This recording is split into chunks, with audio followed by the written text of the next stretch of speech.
Chapter 6. Train of Truth. The three students awoke to find themselves in a cabin of a train. They looked outside the window to see they were in the thick of a snowstorm. How long were we asleep? It can't be tomorrow already. Besides, we're not going home, Dawn said. Elizabeth started to rub her head. I think we all gathered that and are asking some of those same questions. I think I remember Hermione whispering the Confundus charm, but not sure why. Well, a couple of things are for sure. Obviously the charm was at full blast or we would have been completely mental, and the fact that we would have wound up on the Hogwarts Express. After deducing the whereabouts, Thomas went up to the cabin door and tried to open it. Alohomora. Alohomora! Well, seems like we're stuck in here for now. Dawn then got up and explored the cabin more. He went to open a compartment that would be used for sleeping, and was pummeled with all the trio's gifts. Dawn, you've done it! You found our gifts!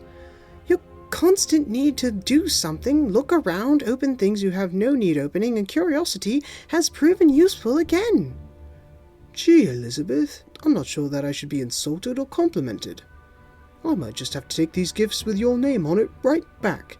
Hey, you two, knock it off. No one's opening anything because although we found the gifts, we've seemed to have lost Harry again. The moment Thomas said this, the cabin door opened and Ginny Weasley came in. She didn't say a word. She took out her wand and motioned the trio to come along.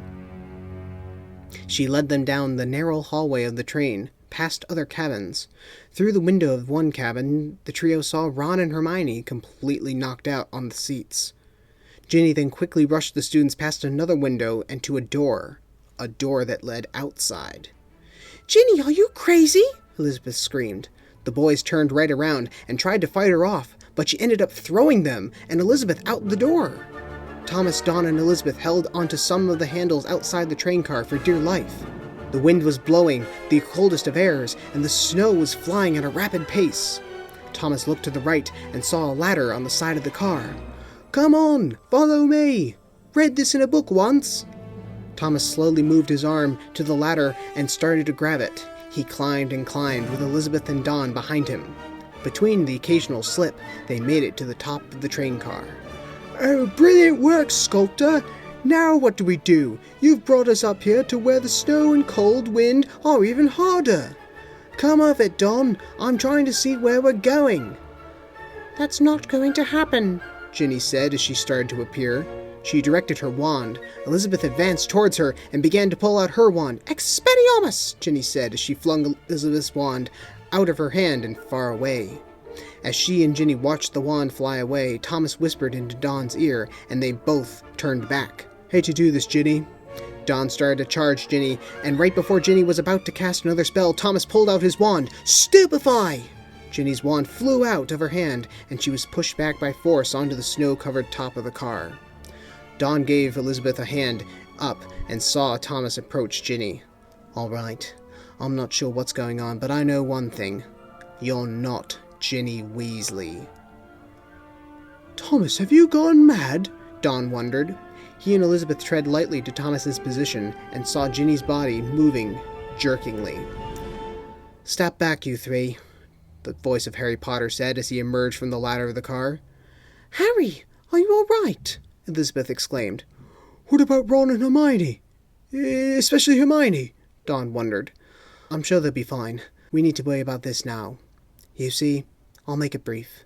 My name still carries some weight in the wizarding world.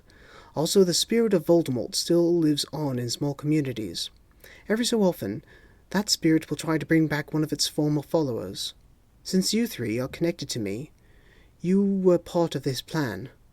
I noticed a particular winter hat in the train car I was in, with the real Ginny Weasley. This one is an imposter. Harry turned the body over to reveal not Ginny Weasley, but Draco Malfoy. Malfoy scrambled through the snow to find his wand and pointed it at Potter and the three students.